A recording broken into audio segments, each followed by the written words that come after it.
Bonsoir à tous et bienvenue dans votre émission L'Agi de Sissia, l'émission où nous racontons les merveilles que Dieu accomplit encore aujourd'hui. Ce soir, nous recevons une femme dont le témoignage va toucher des cœurs. Une épouse, une mère, une femme qui a connu l'humiliation, la douleur, mais qui a décidé de parler la foi. Ma sœur, merci d'être avec nous. Pouvez-vous vous présenter et nous parler un peu de votre vie avant le miracle? Bonsoir Sissia. Bonsoir à tous. Je m'appelle Grace. Je suis mariée depuis 11 ans. J'ai 3 enfants. Ma vie n'a pas toujours été simple.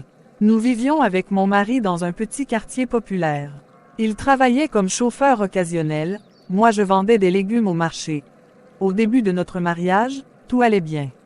Nous avions peu, mais nous étions unis. Puis les difficultés financières ont commencé.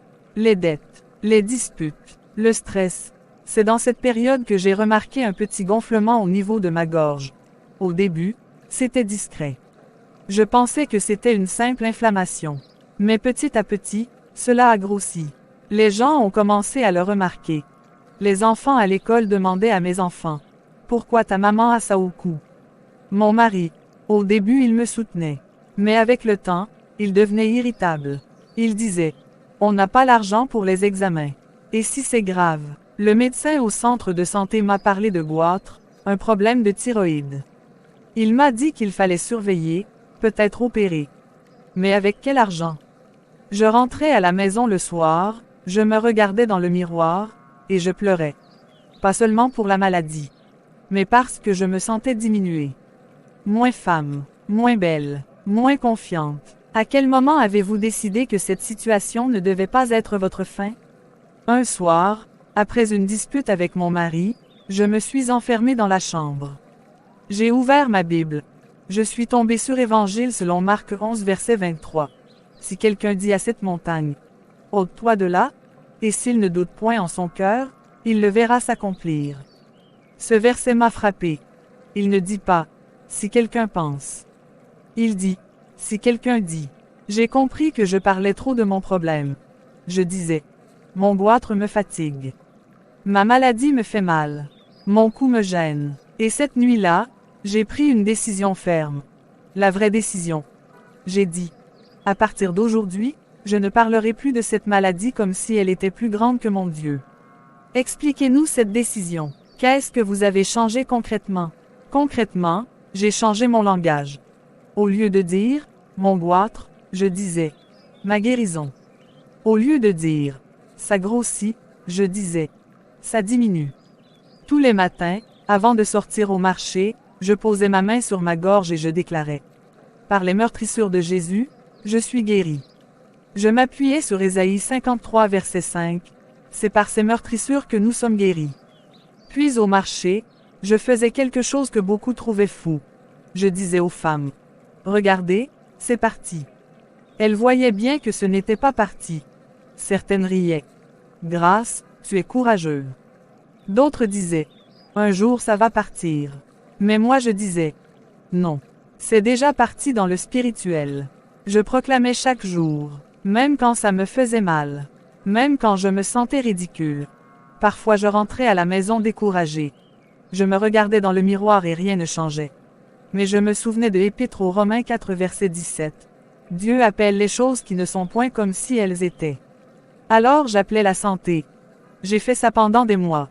Tous les jours. Sans pause. Votre mari et vos enfants, comment vivaient-ils cela? Mes enfants commençaient à répéter avec moi. Le matin ils disaient: « Maman, aujourd'hui c'est parti. » Mon mari était sceptique. Il disait: « Il faut voir le médecin. » Mais un jour, il m'a surprise en train de prier et de déclarer la guérison. Il m'a regardé et il m'a dit: « Si tu as cette foi, continue. » À partir de ce moment, il a cessé de se moquer. Il est devenu silencieux, observateur. Racontez-nous ce jour précis. Ce matin-là, je me suis levée comme d'habitude. Je n'ai rien senti de spécial. J'ai déclaré encore: « Aujourd'hui, c'est parti. » Au marché, j'ai répété ma phrase habituelle. La dame qui vend le piment m'a regardé fixement. Elle s'est approchée. Elle a crié: « Mais, c'est vraiment parti. » Je n'avais pas encore touché. J'ai mis ma main sur mon cou. C'était lisse, plat. Normal. Je suis resté figé. Puis j'ai commencé à pleurer. Les femmes criaient. Certaines chantaient. J'ai dit, tous les jours que Dieu fait, je vous ai fatigué à dire que c'était parti. Je voulais que Dieu voie ma foi. Aujourd'hui, vous êtes témoins. Les gens sont à chorus. Ce jour-là, le marché est devenu un lieu de louange. Quand je suis rentré à la maison, mon mari a posé sa main sur mon cou. Il n'a rien dit pendant quelques secondes. Puis il a dit, « Ton Dieu est vivant. » Ce miracle n'a pas seulement guéri ma gorge. Il a restauré la paix dans mon foyer. Permettez-moi de danser pour rendre gloire à Dieu. Waouh waouh, Dieu est merveilleux. Quel témoignage puissant! La foi n'est pas un déni de réalité. La foi est une proclamation d'une réalité supérieure. À quelqu'un qui nous regarde, ne laisse pas ta bouche annoncer ta défaite. Annonce ce que Dieu dit de toi. Si ce témoignage vous a touché, abonnez-vous, aimez, partagez.